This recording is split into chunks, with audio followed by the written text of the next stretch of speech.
এক পুরনো ডাক্তার বাড়ি, বহু বছর ধরে যা অন্ধকারের ভিতর নীরবে দাঁড়িয়ে আছে। আজ সেই বাড়িতেই নতুন ভাড়াটি হিসেবে এসেছে অদিতি। এক রাতে ঘরের কোণে থেকে সে খুঁজতে পেল একটা পুরনো কালো ডায়েরি। পাতা উল্টেই দেখল পেশেন্টদের নাম, একটার পর একটা।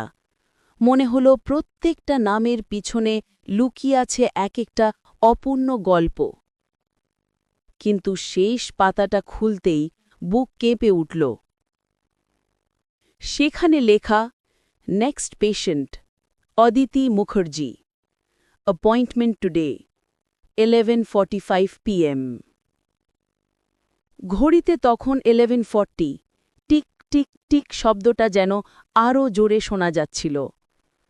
হঠাৎ বাড়ির লাইট টিন টিন করতে শুরু করল।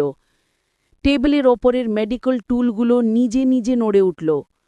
করিডোরে কারো অস্পষ্ট ছায়া দাঁড়িয়ে রইল, নেড়েনি, বলেনি, শুধু তাকিয়ে রইল।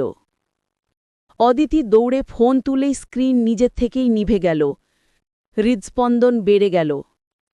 আর তখনই ডিং ডং, দরজার ঘণ্টা বেজে উঠল ঠিক 11:45-এ।